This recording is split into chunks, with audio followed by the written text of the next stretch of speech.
ce geste de toi viendra mon secours. Viens semer dans mon âme le grain de l'amour. Je traverse un désert et je meurs de soif. Montre-moi le mystère qui garde la foi. Bon lundi, bienvenue à votre émission La Victoire de l'amour. J'espère que vous allez bien cette belle journée du mois de juin. Aujourd'hui, je veux prendre le temps de tout d'abord vous remercier. Vous vous souvenez, le lundi 2 juin dernier, je vous ai fait un appel à l'aide parce que c'était à cause de les postes, comme on en a parlé. C'était vraiment très, très critique. Je veux prendre le temps de remercier tous ceux et celles qui ont pris le temps de faire un geste concret pour la Victoire de l'amour. Merci de vos dons. Merci pour ceux qui ne l'ont pas fait de continuer. Évidemment, il ne faut pas se baisser les bras, il faut continuer à être une belle famille. Et je me suis aperçu par tous vos messages. Si vous saviez comment vous m'avez touché, j'ai pris le temps de lire chacun de vos messages, que ce soit sur Facebook, sur Messenger ou ceux que vous envoyez directement à notre bureau. Et je dois vous dire que souvent, j'ai eu les larmes aux yeux parce que je me suis dit, on est une vraie famille. Dans l'épreuve, une famille, ça se donne la main, ça se serre les coudes. Alors, je veux vous remercier de tout mon cœur de ce que vous avez fait. Et pour ceux qui n'ont pas encore fait leur don, évidemment, il n'est pas trop tard. C'est le mois de la solidarité. Et moi, je compte sur chacun et chacune d'entre vous. Et je veux vous lire un message qui m'a tellement, mais tellement touché d'un jeune de 30 ans. Il va se reconnaître, il écoute l'émission tous les matins. Il s'appelle Gabriel, je ne dirai pas son nom de famille. Alors, écoutez ce qu'il m'a écrit dans la semaine du 2 juin. Ça m'a arraché les larmes qu'un jeune de 30 ans écrive ça. Écoutez bien ça. Salut Sylvain, j'ai écouté l'émission ce lundi et on sent toute la détresse à laquelle tu fais face. Votre émission joue un rôle primordial pour les catholiques et ce n'est pas vrai que ça va s'arrêter. Ça ne se peut pas. L'émission a mon âge, 30 ans. J'ai grandi avec Évangélisation 2000 et la Victoire de l'amour. Ne lâche surtout pas, Sylvain, je suis sûr que ça va bien aller. Votre émission donne un sens à la vie de bien des gens. C'est pas vrai que ça va s'arrêter après 30 ans. C'est impossible que la Victoire de l'amour arrête. Vraiment impossible. Et il termine en disant « Moi, si je n'écoute pas votre émission le matin, ma journée part tout croche. » C'est-à-dire à quel point votre émission est importante. Des messages comme ça, si vous saviez comment j'en reçois, mais de la part d'un tout jeune, imaginez, il a l'âge de la Victoire de l'amour, il a grandi avec nous, et ça me touche énormément. Pour moi, ça, c'est des clins d'œil de Dieu qui vient me dire « Ben Sylvain, abandonne pas. Bats-toi jusqu'au bout. Il y a des moments que ça sera pas facile. Puis il va y en avoir d'autres des moments comme ça. Ça, c'est évident. La vie, c'est pas un long fleuve tranquille. Hein? Il y a des épreuves, il y a des grandes joies. Et il faut les accepter. Ce que je trouve beau, c'est que vous avez été là, vous êtes là. Et cette émission-là, elle est là pour durer. Vous avez ma parole d'honneur. Mais l'important, c'est qu'on continue tous ensemble, comme une belle famille, de dire, moi, tous les mois, comme on paye, on va vous donner un exemple, on paye tous le téléphone, le câble, les journaux, peu importe. Alors, si on se disait, si le montant de don à la Victoire de l'amour, si ça devenait régulier, en disant, c'est comme le câble, mais là, c'est le câble connecté directement avec Dieu. Alors, moi, je suis convaincu que cette émission-là, grâce à chacun et chacune de vous, elle pourra durer des dizaines et des dizaines d'années. Et je suis tombé dans le temps que ça allait pas, là, je vais le retrouver. Vous savez, je vous disais, je dormais pas et tout ça. Et par hasard, il n'y a pas de hasard, j'ai découvert une prière du pape Léon XIV. Je veux la partager avec vous. Si vous la voulez, évidemment, vous pourrez nous écrire, on vous l'enverra. Écoutez bien ceci, ça va vous faire un bien énorme parce que moi, ça m'a fait un bien énorme dans les moments de noirceur. Il n'y a pas de nuit assez noire pour étouffer une âme qui prie. Ce que tu vis en secret, Dieu le voit. Ce que tu pleures en silence, Dieu le recueille. Et ce que tu espères avec foi, le ciel te le prépare avec amour. C'est assez beau, hein? Ne laisse pas le bruit du monde étouffer la voix douce de l'espérance. Même si tout semble figé, la grâce continue d'agir en profondeur dans l'invisible. Chaque larme versée dans la confiance devient une semence d'éternité. Reste fidèle, même dans l'obscurité, car c'est parfois dans le silence des nuits sans réponse que Dieu prépare les plus grandes délivrances. C'est-tu assez beau? Je vous reviens dans quelques instants.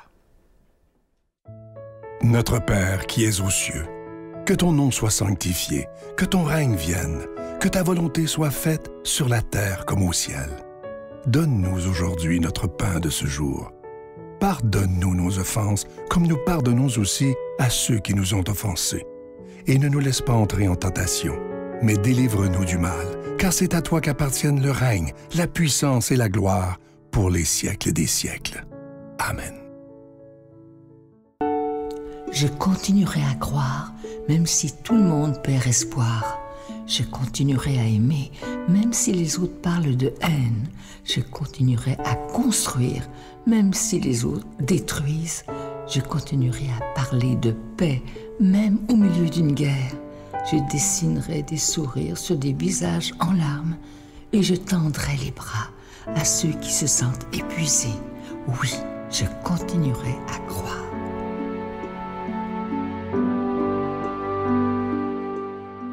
Je suis tellement content encore une fois de vous parler de ce magnifique cadeau du mois, une belle exclusivité de la Victoire de l'amour. Il s'agit d'un pendentif du cœur immaculé de Marie qui est en acier inoxydable, donc ça ne ternira pas.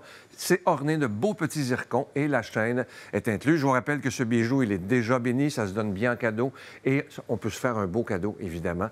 Je vous rappelle que vous le recevrez avec un don de 25 $ et si vous en voulez deux, avec un don de 40 $. Il y a aussi tous les autres cadeaux disponibles si vous allez sur notre site Internet, dans la section cadeaux. Vous allez voir toutes les choses qui sont là et qui peuvent vous faire plaisir ou faire plaisir aux gens autour de vous. Et évidemment, chaque fois que vous faites un don, vous aidez la Victoire de l'amour afin qu'on puisse continuer à diffuser la parole de Dieu 7 jours par semaine sur l'ensemble du réseau TVA et évidemment sur Internet. Alors, merci de tout cœur. Je vous rappelle évidemment que je vous le dis toutes les semaines, mais je ne cesserai pas de me répéter, je suis dans la gratitude de tout ce que vous faites pour la Victoire de l'amour. Merci d'être des protecteurs de la foi. Et voici comment vous procurer les cadeaux. Par la poste à la Victoire de l'amour, casier postal 120, succursale Boucherville à Boucherville, le J4B 5E6. Ou par téléphone, par carte de crédit, du lundi au jeudi, de 8h à 17h, au 514-523-4433, ou à notre numéro sans frais, le 1-888-811-9291. Également sur notre site Internet, le www.lavictoiredelamour.org. Avec votre don, vous recevrez aussi un reçu pour fin d'impôt. Merci de donner des mains à la Providence. Merci d'investir dans votre foi.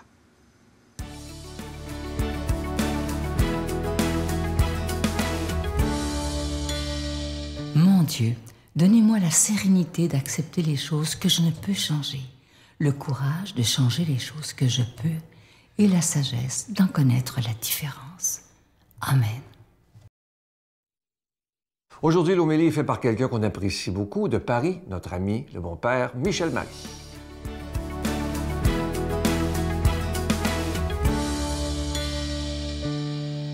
Mes si chers amis, mais quel bonheur que de vous retrouver en ce beau jour alors que l'été pointe son nez avec la promesse pour la plupart d'entre vous de belles vacances en famille, je l'espère, et combien vous les méritez. Cependant, aujourd'hui, le paysage s'assombrit quelque peu en écoutant l'évangile que l'Église nous propose pour la messe de ce jour, où Jésus semble appeler l'humanité à la passivité totale face à l'injustice, face au mal que l'on peut nous faire. Aussi peut-être avez-vous déjà crié, et même en chœur, « Trop, c'est trop !» Cet évangile avait pourtant commencé dans la norme admise par le plus grand nombre. On vous a dit « œil pour œil, dent pour dent ». On t'a fait du mal, tu réponds par le mal. On t'a porté tort, tu portes tort. Et l'on croit ainsi, sans vraiment avoir réfléchi, que c'est la meilleure solution pour être rétabli dans ses droits. Mais quelle erreur, quel malheur! Et c'est pourquoi Jésus s'oppose formellement à ce type de démarche propre aux justiciers, aux vengeurs masqués, qui au fond, à y regarder de près, ne se contentent pas de punir le coupable, mais de lui faire du mal. Tu m'as crevé un œil, je te crève un œil. Et c'est ainsi que, sous l'engrenage de la violence, les inimitiés perdurent et la vengeance appelle la vengeance. Les guerres entre les familles mafieuses, ça vous dit quelque chose, non? Elles ont fait tant de morts.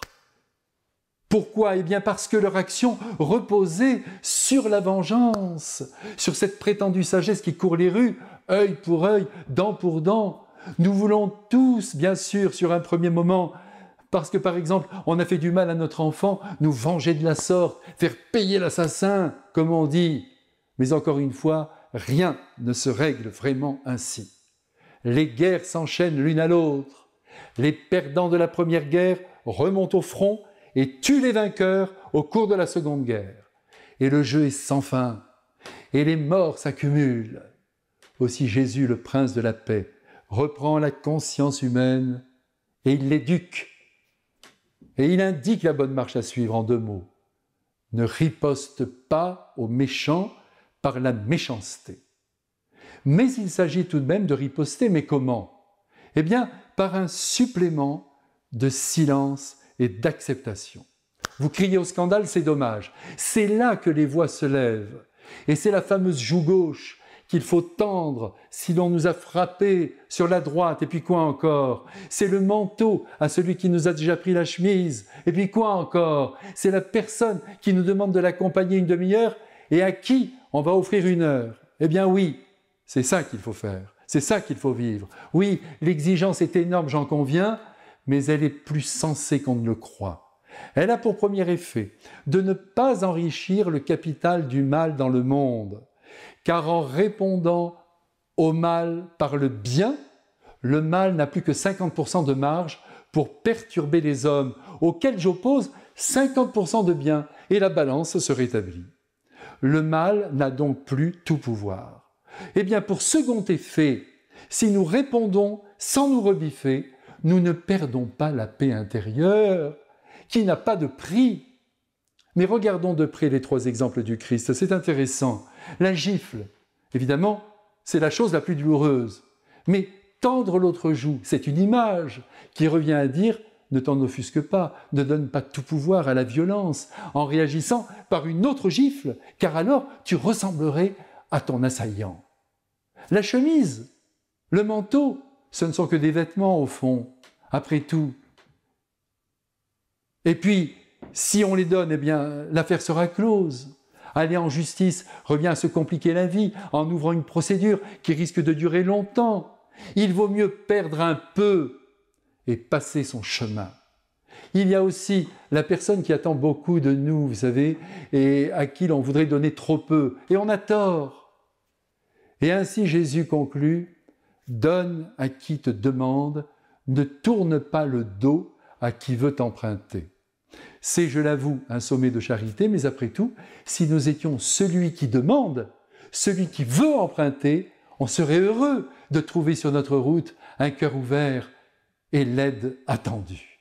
Allez, répondons au mal par le bien, essayons au moins. Je vous embrasse et vous bénis, amis que j'aime. Je vous salue Marie, pleine de grâce. Le Seigneur est avec vous. Vous êtes bénie entre toutes les femmes, et Jésus, le fruit de vos entrailles, est béni. Sainte Marie, Mère de Dieu, priez pour nous pécheurs, maintenant et à l'heure de notre mort. Amen.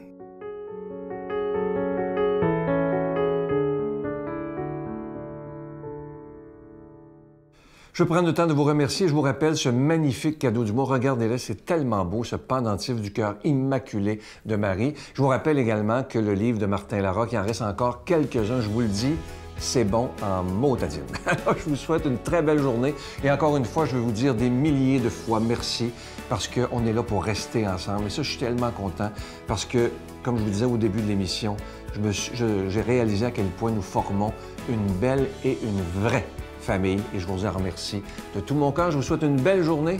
À bientôt. Bye.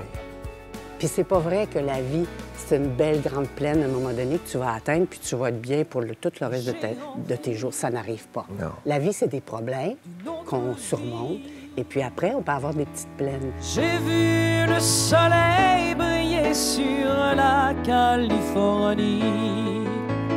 Je n'étais pas loin du paradis.